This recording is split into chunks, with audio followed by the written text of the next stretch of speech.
Amém. Glória a Deus! Glória a Deus. Você está feliz nessa noite?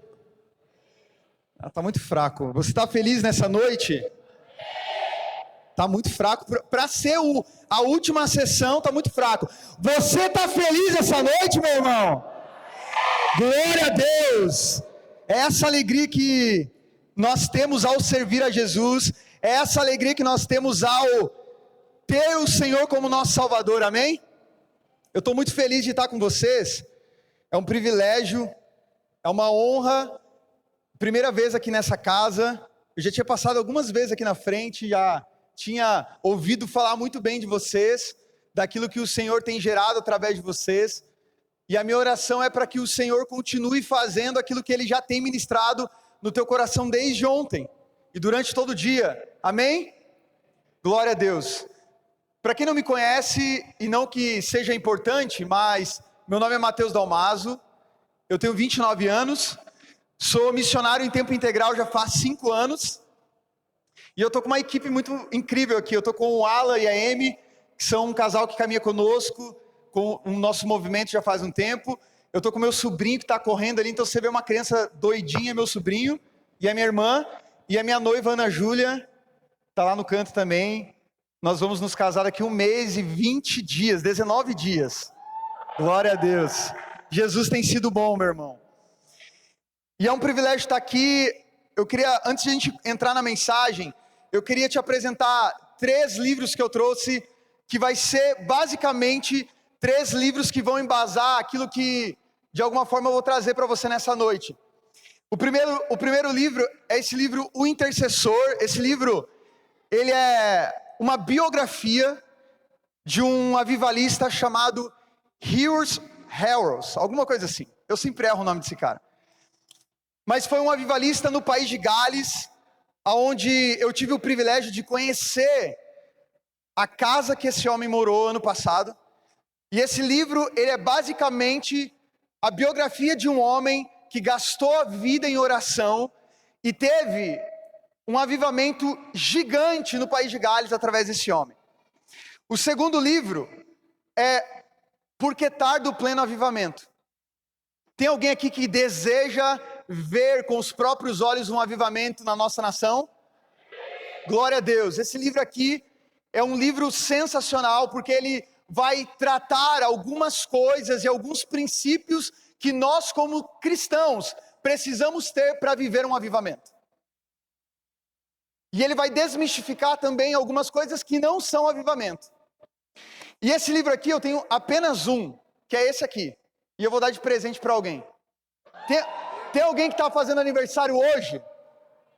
Tem alguém? Quem? Quem?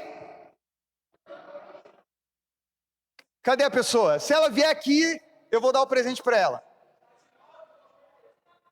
29 é quando? Tem gente que faz amanhã? Amanhã é 25, né? 26. Alguém faz dia 27? Dia 28? Dia 28 tem? Não? Dia 29. Tem 28 lá? Então tu vai pegar um livro comigo depois lá também. Pode pegar aqui. Moça, tu pega esse aqui. E aí eu dou um para você lá do fundo, que eu não estou vendo quem que é. Do Por que Tarda o Pleno Avivamento. Se quiser vir buscar correndo agora, é a tua chance.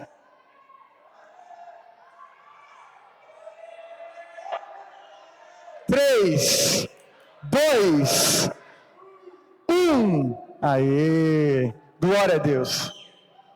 Feche seus olhos mais uma vez. Jesus, nós te agradecemos por essa noite. Nós atraímos a tua presença para este lugar, Jesus. O Senhor é tudo que nós temos. O Senhor é a razão de estarmos aqui. O Senhor é o começo e o fim, o alfa, o ômega.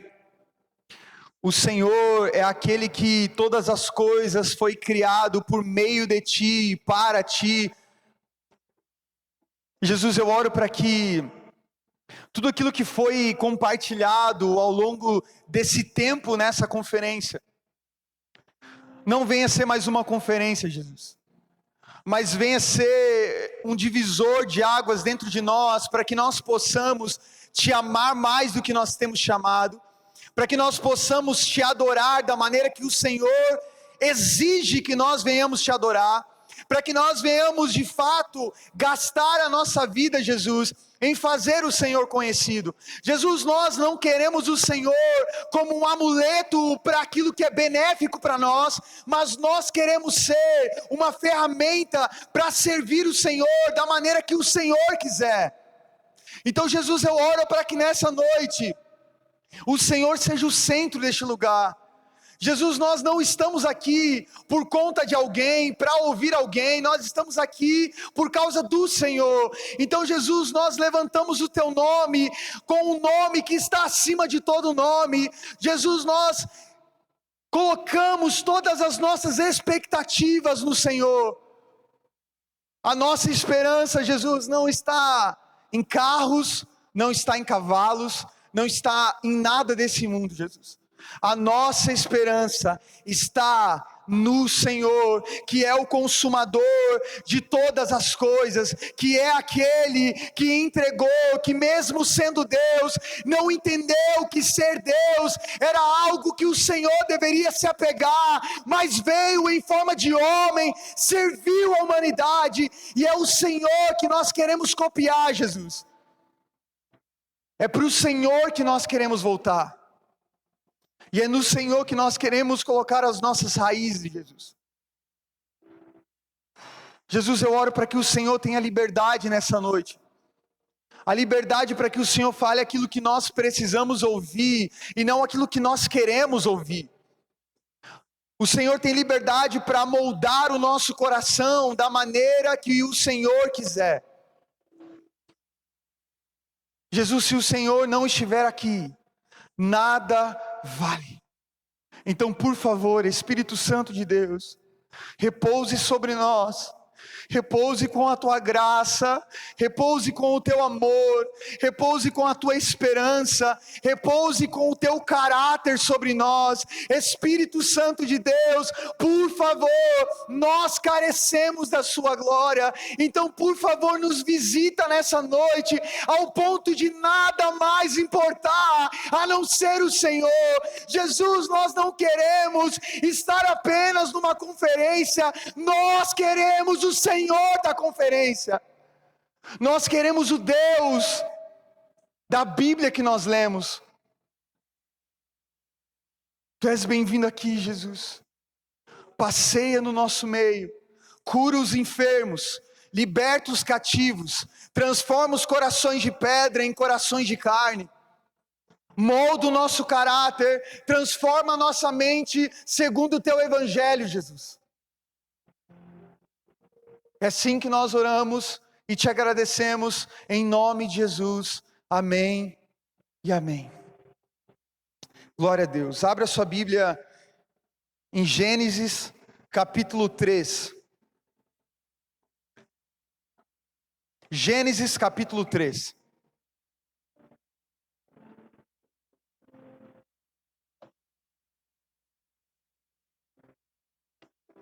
Gênesis capítulo 3, nós temos, para mim, um dos capítulos mais tristes da Bíblia.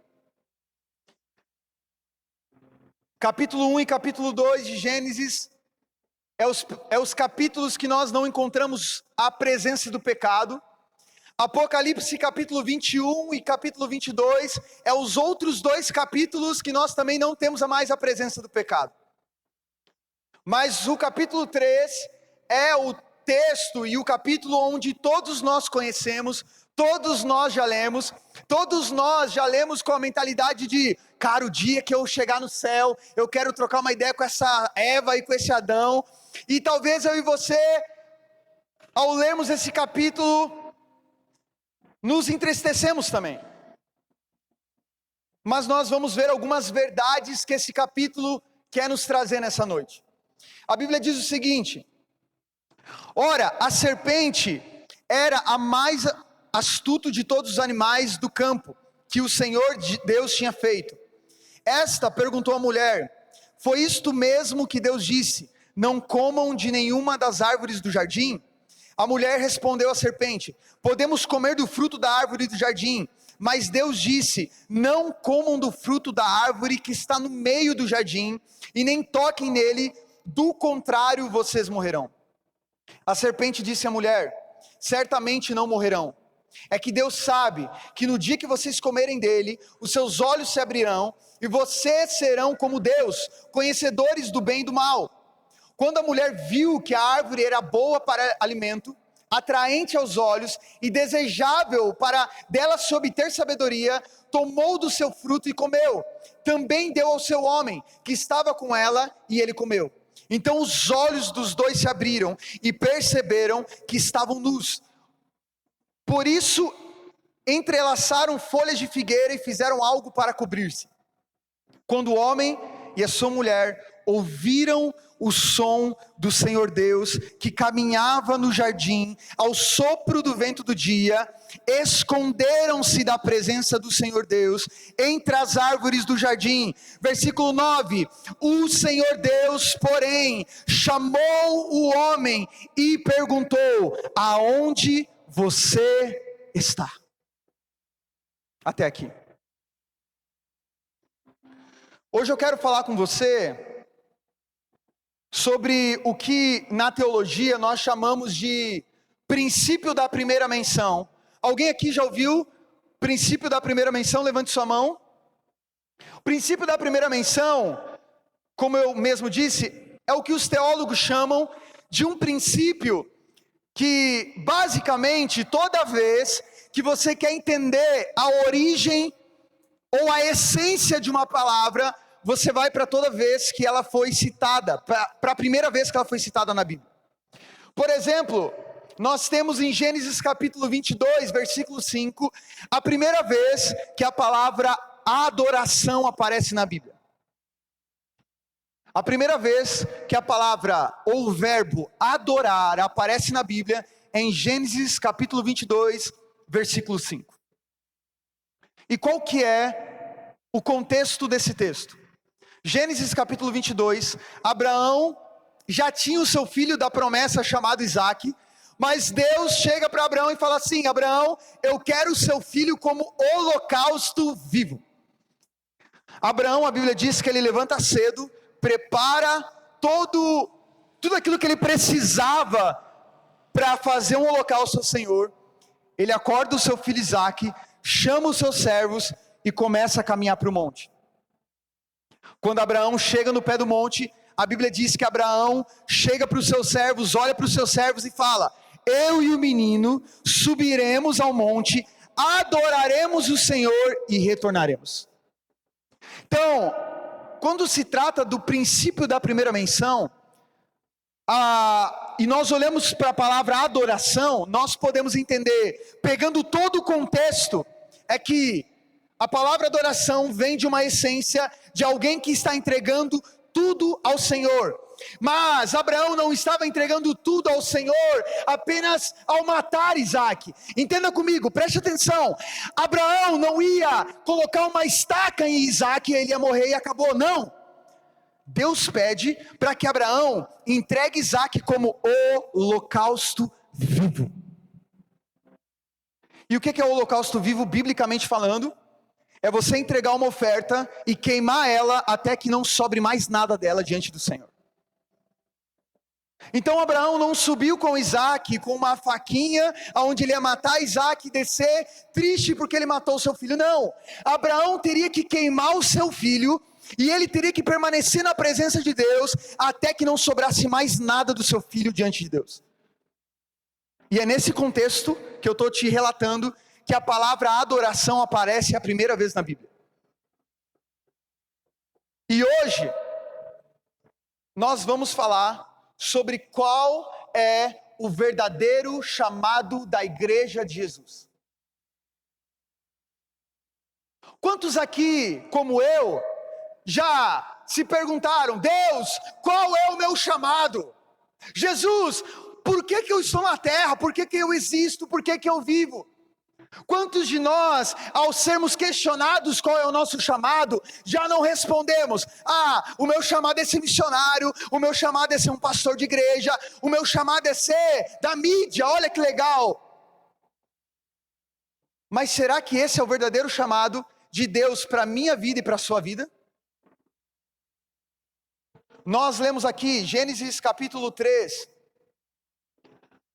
esse texto que aos olhos humanos é tão triste, aonde a mulher e o homem que caminhavam com Deus, que conheciam o coração de Deus, que tinham relacionamento com o próprio Deus, agora estavam se escondendo porque tinham acabado de pecar. Esse homem e essa mulher se escondem. A Bíblia diz que Deus desce no jardim, como era de costume. E eu acho interessante a pergunta de Deus para o homem e para a mulher. Porque eu fico imaginando que, como Deus, sendo onipresente, pergunta para Adão e Eva: aonde você está? Meu irmão, alguém tem dúvida que Deus não sabia onde Adão e Eva estavam? Ou Deus, na sua onipresença, não sabia onde Eva e o homem estavam? Será que Deus naquele momento perdeu o seu poder e teve que perguntar para o homem aonde ele estava? Obviamente não. Então por que Deus pergunta aonde o homem está? Então por que Deus, que é um Deus onipresente, onisciente, onipotente, pergunta aonde o homem e a mulher estão? Por que Deus não desce no jardim e fala assim: Adão e Eva, o que vocês fizeram? Adão e Eva, por que vocês comeram do fruto? Ei, Adão e Eva, por que vocês comeram do fruto que eu não mandei comer? Mas Deus prefere descer no jardim e perguntar. O Senhor Deus, porém, chamou o homem e perguntou: aonde você está? Entenda uma coisa, meu irmão. Aquilo que nós fazemos só revela aonde o nosso coração está. Aquilo que eu e você fazemos não é a raiz das coisas, porque o que eu e você fazemos só está revelando aonde o meu e o teu coração está. O que nós muitas vezes pecamos e erramos é acreditar que eu fazendo vai me levar a um lugar de estar, e não, é eu estando que vai me levar a um lugar de fazer para Jesus. E nós começamos a inverter o papel das coisas, e nós começamos a acreditar que eu vou estar como cristão quando eu tiver cargos dentro da igreja. E aí eu começo a caminhar achando que o meu chamado é fazer alguma coisa para Jesus. E é por isso que nós vemos hoje 80 milhões de cristãos no Brasil que estão preocupados em cargos de igreja, mas você não vê o Brasil vivendo um avivamento. Por quê?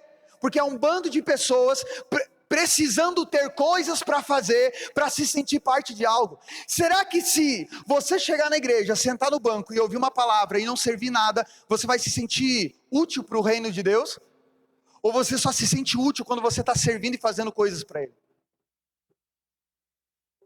Nós fomos doutrinados a achar que Deus está procurando o nosso serviço, irmão. Nós acreditamos que Deus está preocupado com o quão bom eu sou pregando, com o quão bom eu sou ministrando louvor, com o quão bom eu sou servindo na igreja. Sendo que a maior preocupação de Deus não é o que você está fazendo, mas é aonde você está, é onde está o teu coração. Será, Mateus? É só você abrir a tua Bíblia em Mateus capítulo 7. A Bíblia diz que muitos chegarão diante do Senhor. Jesus, em teu nome eu preguei. Jesus, em teu nome eu curei. Jesus, em teu nome eu profetizei. Jesus, em teu nome eu fiz acontecer. Apartai-vos de mim, pois eu não vos conheço. Mas calma aí, como que alguém que curou em nome de Jesus, como que alguém que profetizou, como que alguém que libertou e fez grandes coisas não é conhecido por Jesus? Porque, como eu falei, o nosso chamado não é fazer algo para Jesus, mas é estar nele.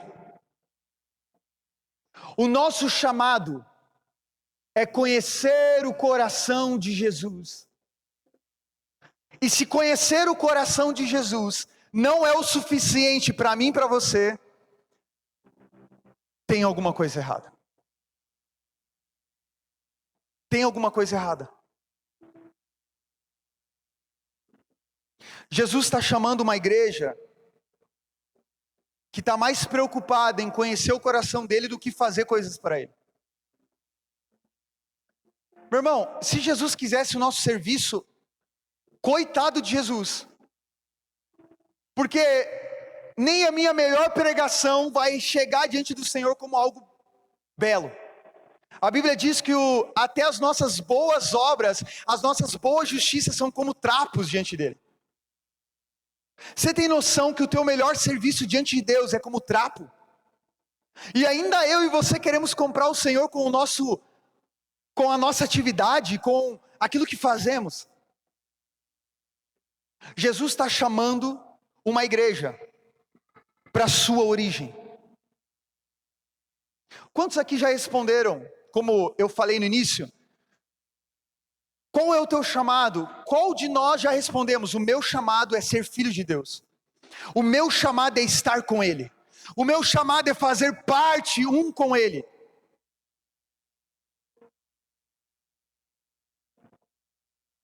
Quando nós olhamos para a Bíblia, o chamado de Jesus para os seus discípulos não é venham e façam algo.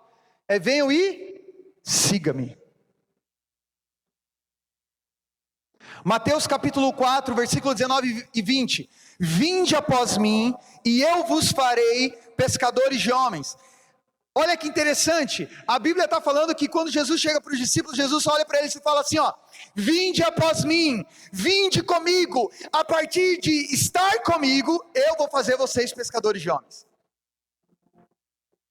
É a partir de estar com Ele. Lucas capítulo 5, versículo 27 e 28. Segue-me, Jesus chamando Mateus, um dos seus discípulos, cobrador de impostos.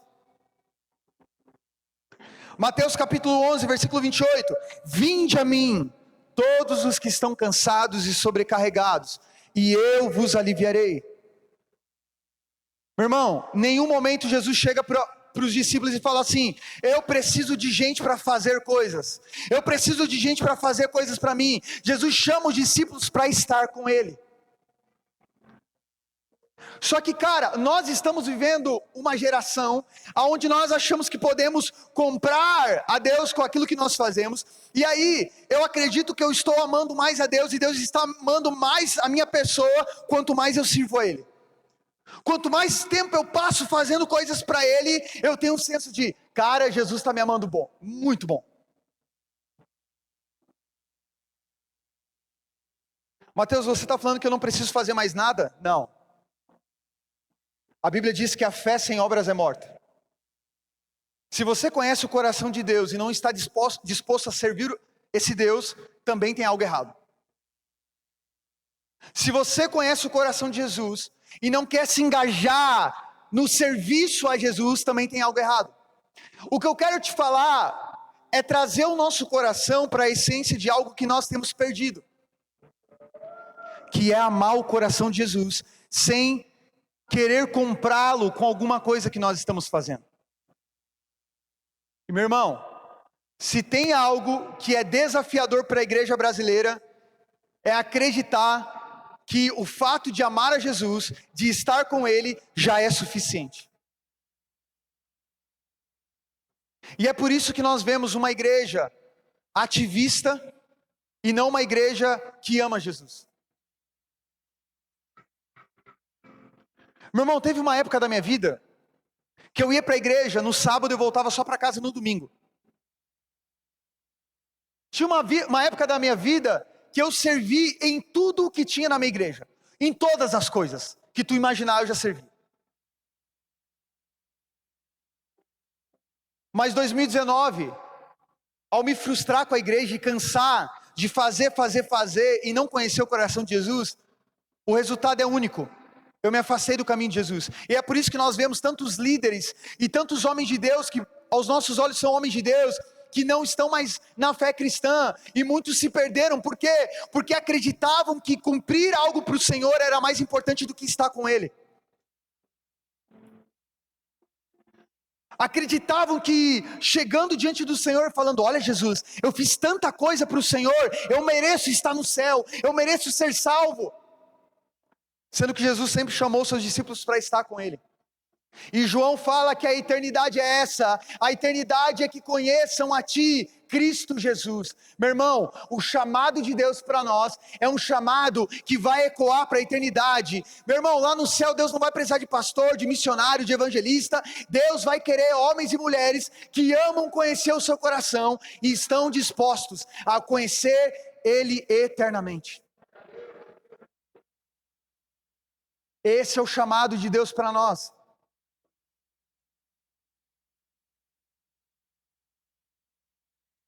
O chamado do Senhor é uma frase que eu gosto muito, do Loren, que é o fundador da Jocum. Ele fala: conhecer a Jesus e fazê-lo conhecido. Mas tudo, meu irmão, vai começar a partir de um lugar de conhecer a Jesus. Qual que é o teu nome, irmão? Como?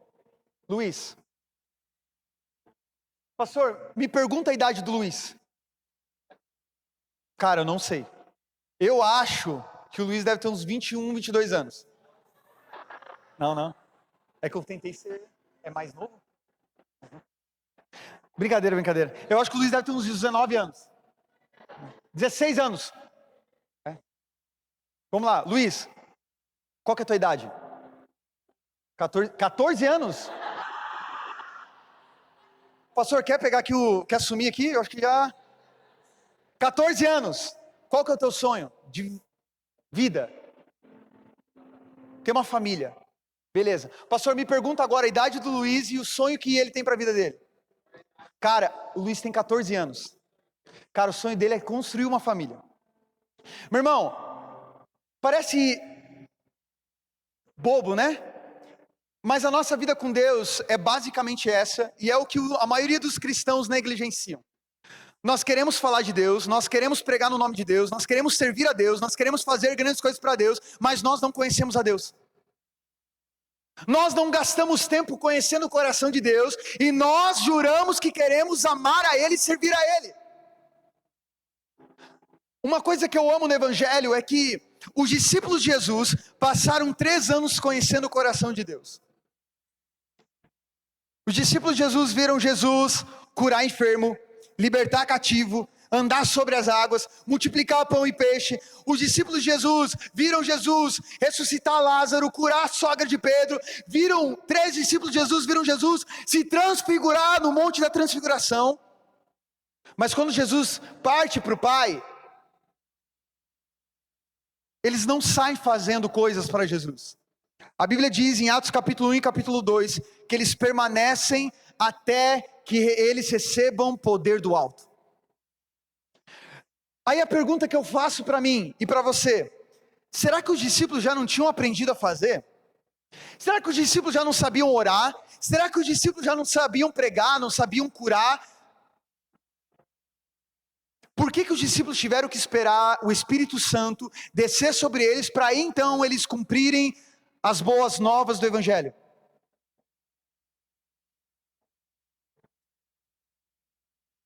Meu irmão, Jesus não está buscando o teu serviço. Se o teu serviço não vier acompanhado com uma paixão de conhecer o coração do seu Senhor, Apocalipse vai dizer que as obras que nós fizemos sem Jesus vai ser queimada e não vai sobrar nada. Imagina você chegar diante do Senhor e falar: Jesus, eu estava todo domingo na tua casa, eu estava servindo todo domingo, Jesus, eu amei o Senhor, Jesus, eu estava lá.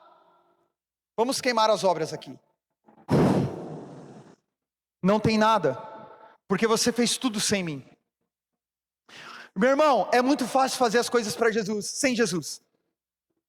John Piper ou Tim Keller, eu sempre troco os nomes. Um desses 2 teólogos, eles falam uma frase que eu gosto muito. Se nós tirássemos o Espírito Santo das igrejas hoje, 90% delas continuaria fazendo culto normalmente. Porque nós aprendemos a fazer coisas para Jesus sem ter Jesus no meio. Nós aprendemos a cantar, meu irmão. Você tinha que ver a primeira vez que eu preguei. Eu preparei uma pregação de 1 hora, eu preguei em 15 minutos. Eu não sabia pregar, mas com o tempo você vai aprendendo. Quem é ministro de louvor? Pergunta a primeira vez que esse irmão foi ministrar o louvor. Deve ter sido horrível.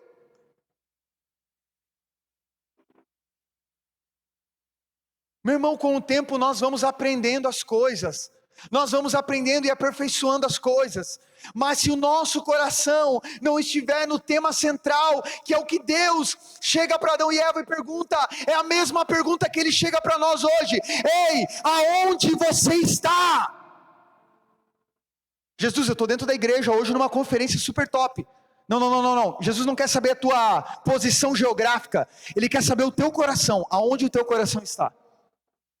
Será que o teu coração está em Jesus? De verdade mesmo, o teu coração está em Jesus? Meu irmão, porque nós vamos cair em outro lugar. Se nós temos uma igreja que diz amar a Jesus, que diz conhecer o coração de Jesus, e não está disposto a compartilhar a mensagem do Evangelho com outra pessoa, essa pessoa talvez não conheceu Jesus. Porque alguém que conhece o Messias não consegue guardar essa boa notícia só para si. João capítulo 4, mulher samaritana está indo no poço. Você conhece a história muito bem. A mulher samaritana encontra o Messias e começa um diálogo. Quando ela entende que Jesus é o Messias, qual que é a primeira coisa que essa mulher faz? Ela sai correndo para Samaria e ela começa a anunciar para todos os samaritanos que ela conheceu o Messias. Talvez você está ouvindo a pregação e falando, cara, eu conheço Jesus. Eu estou nele e eu amo a ele. Então eu tenho uma outra pergunta para te fazer. Qual foi a última vez que você falou de Jesus para o teu vizinho? Qual foi a última vez que o teu amigo do trabalho ouviu de Jesus saindo da tua boca? Qual foi a última vez que aquele amigo da tua faculdade foi evangelizado por você? Qual foi a última vez que você viu alguém com uma doença, com alguém com alguma enfermidade, e você parou e orou em nome de Jesus? Não, calma aí. Se eu e você falamos que conhecemos o Mestre Jesus, e não estamos nos movendo naquilo que os discípulos gastaram a vida, se questione se você conheceu a Jesus de fato.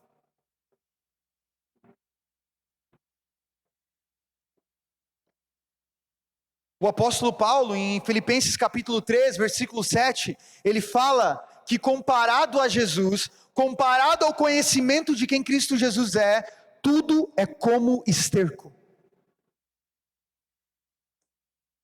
Meu irmão, entenda uma coisa, não é difícil amar Jesus. Difícil é amar Jesus e só Jesus.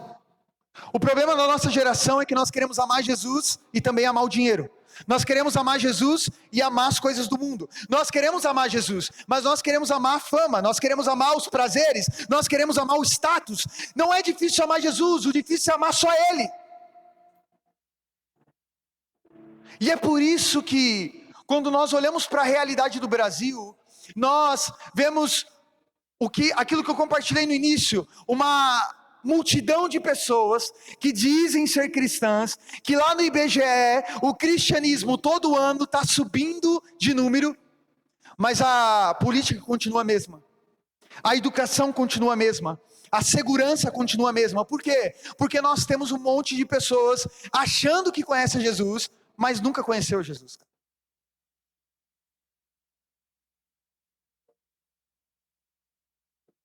E Deus desce nessa noite e pergunta: ei, aonde você está?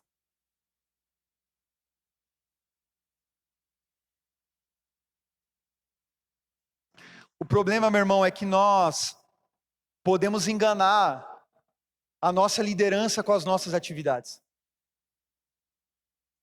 É muito fácil a nossa liderança falar, cara, que homem de Deus, que mulher de Deus. Ela serve como ninguém. Mas, meu irmão, quando nós entramos num nível de lembrar que o Senhor sonda o nosso coração, nós não achamos mais que as atividades vão comprar o Senhor. Nós começamos a agir agora com um temor diante daquele que conhece todas as coisas. Deus não estava perdido e não sabia onde Adão e Eva estavam. Ele sabia onde eles estavam. Mas Deus estava preocupado com a posição do coração deles. Deus estava preocupado com o posicionamento e com o estar do coração de Adão e Eva. Mateus, qual que é o meu chamado? Conhecer a Jesus. Mateus, para qual é aquilo que eu fui chamado realmente? Estar em Jesus. Meu irmão, se você vai limpar o banco da igreja, se você vai pregar num púlpito, se você conhece Jesus, você fará isso com excelência. Quem conhece Jesus pode estar aí embaixo, estar aqui em cima, pode estar numa conferência, pode estar num culto com 5 pessoas. Se ela conhece Jesus, ela é movida pelo coração de Jesus e não pelo coração do outro. E entendendo que quando nós conhecemos a Jesus, nós precisamos fazê-lo conhecido, são 2 coisas que revelam como que a igreja está caminhando. Se você olha para si e fala, eu conheço Jesus, eu amo Jesus, você precisa se questionar se você está compartilhando a mensagem do Evangelho.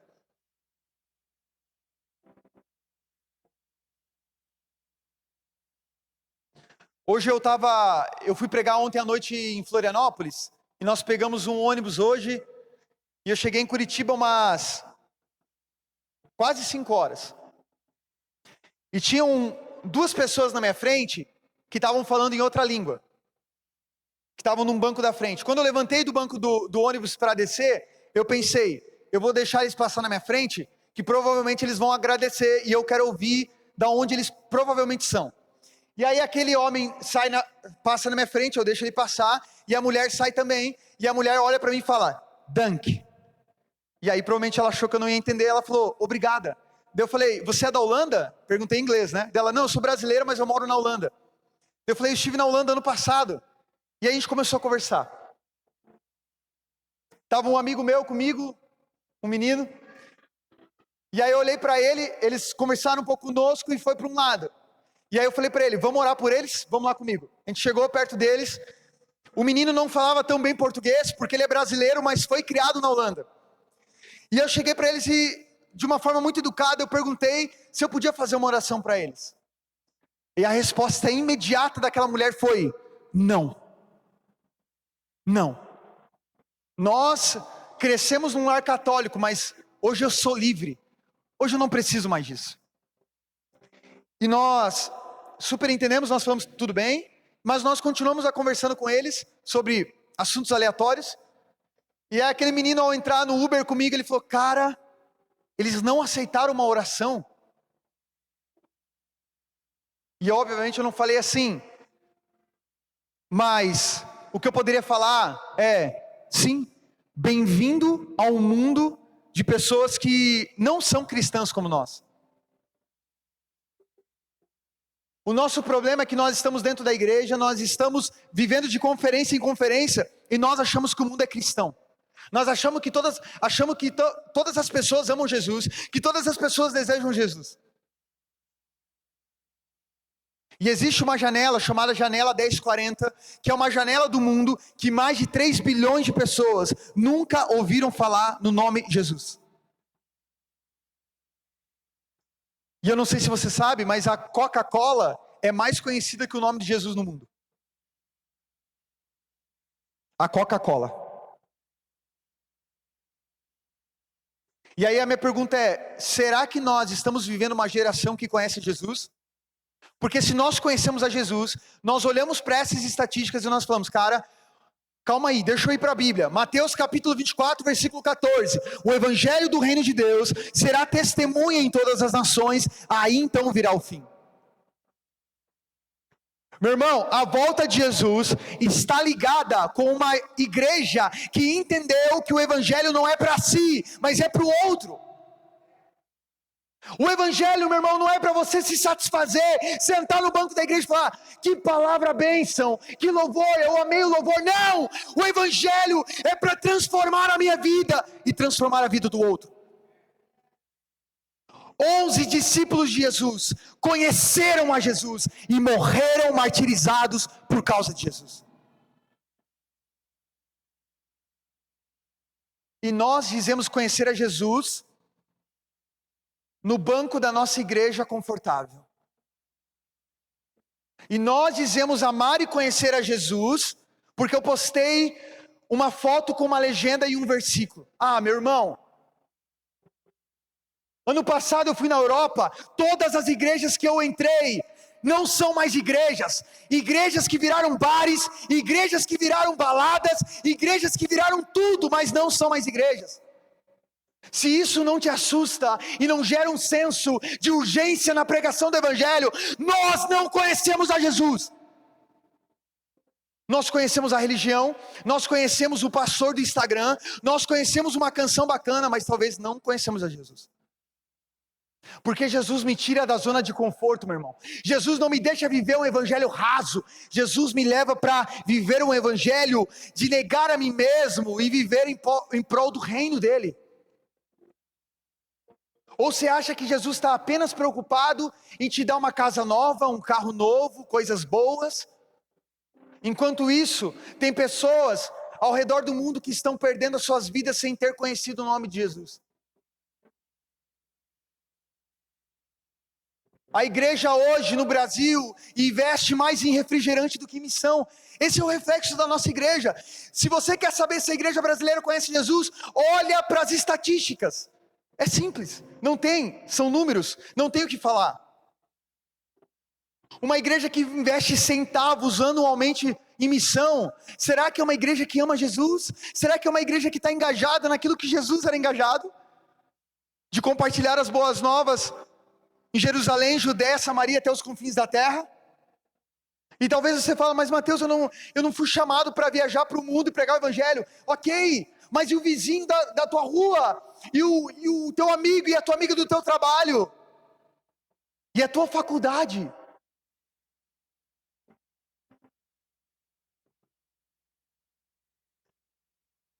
Evan Roberts foi o precursor do avivamento do país de Gales. Ele orou por 12 anos para que o Senhor visitasse o país de Gales.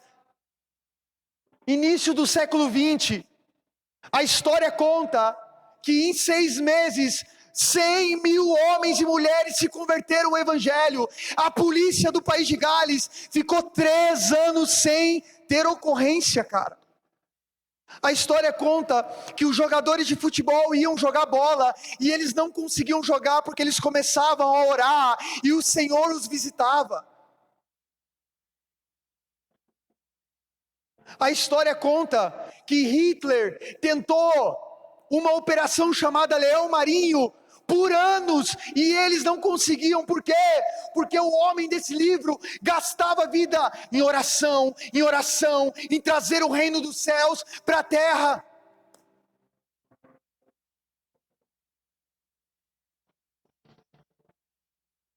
Meu irmão, nós precisamos de um chacoalhão.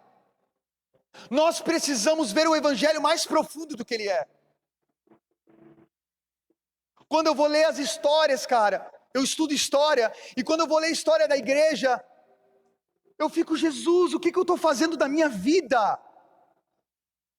Homens e mulheres, cara, que não tinham nada além de Jesus. Homens e mulheres que estavam engajados em uma única coisa: buscar primeiro o reino de Deus e a sua justiça. Esse é o chamado de Deus para nós. Esse é o chamado de Deus para mim e para você nessa noite. Meu irmão, eu não estou preocupado se você vai pregar num estádio ou se você vai pregar para uma pessoa a tua vida inteira. Eu estou preocupado se eu e você vamos conhecer a Jesus.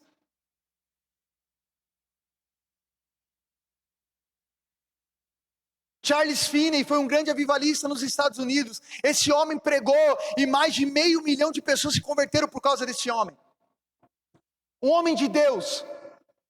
Mas esse homem, ele tinha um melhor amigo chamado Daniel Nash. A história conta que Daniel Nash, ele ia 5 dias antes para as cidades que Charles Finney ia pregar.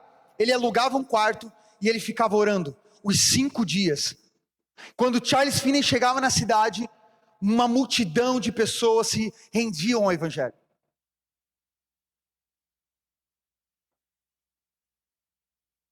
Um homem que está enterrado na beira de uma estrada nos Estados Unidos.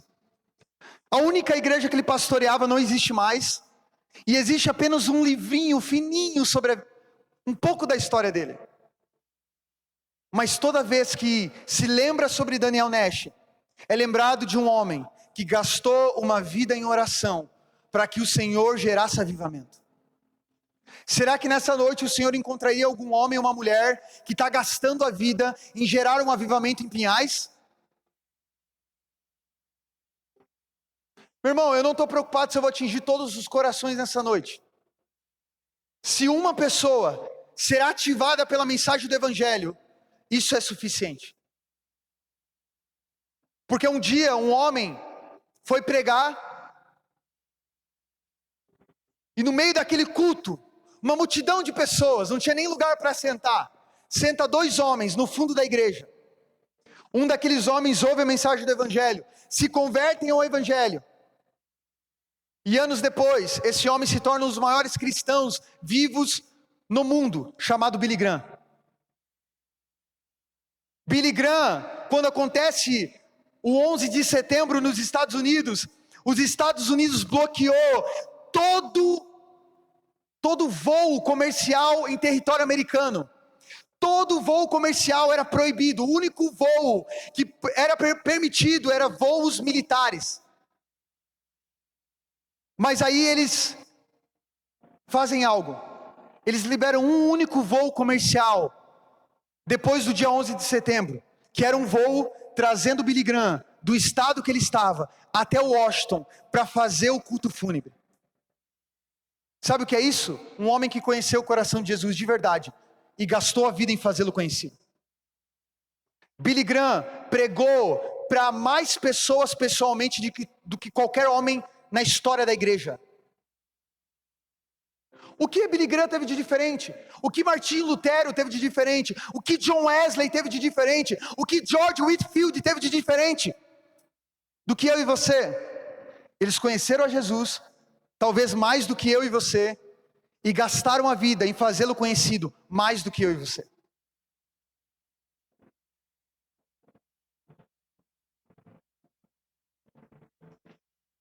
Queria que você fechasse seus olhos.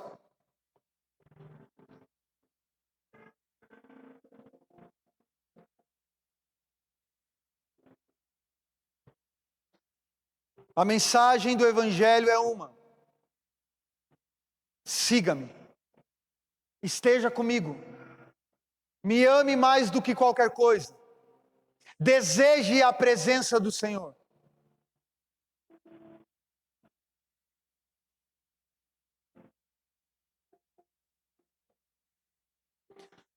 Com seus olhos fechados, eu quero te contar uma história pessoal minha. Um dia eu estava num culto, e eu lembro que eu estava com as minhas mãos levantadas e adorando o Senhor. E eu lembro que no meio desse culto, adorando o Senhor com as minhas mãos levantadas,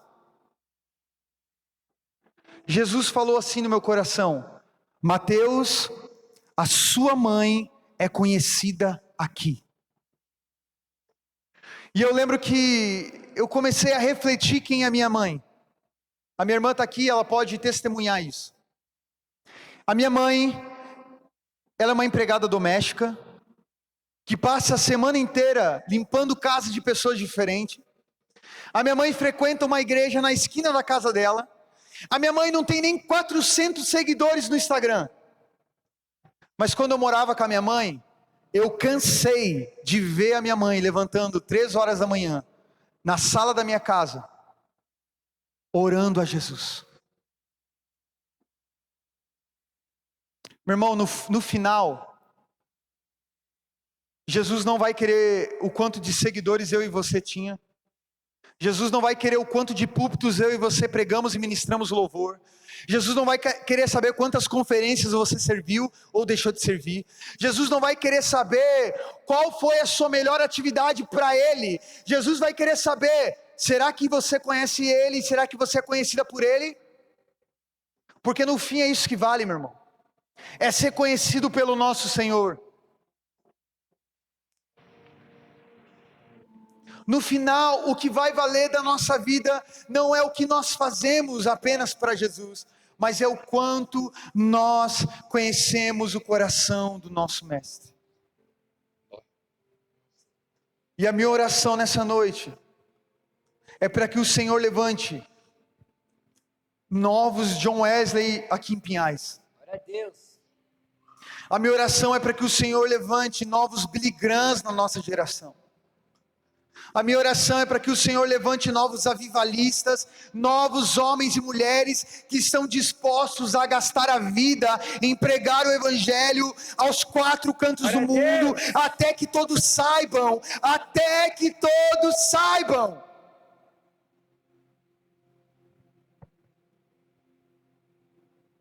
Jesus, nós queremos o Senhor. Nós queremos te conhecer, Jesus, mais do que nós temos te conhecido. Jesus, nós queremos te amar mais do que nós temos te amado. E Jesus, de que vale uma vida se nós não tivermos o Senhor? Jesus, de que vale as nossas atividades lindas e maravilhosas se nós não tivermos o Senhor?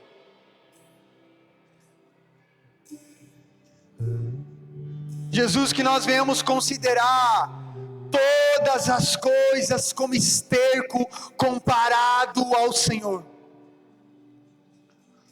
Que os nossos títulos caiam por terra, que as nossas posições caiam por terra, que os nossos cargos caiam por terra, se eles não vierem acompanhado com o conhecimento de quem o Senhor é. Jesus, nós queremos te conhecer, como Pedro te conheceu, como Paulo te conheceu.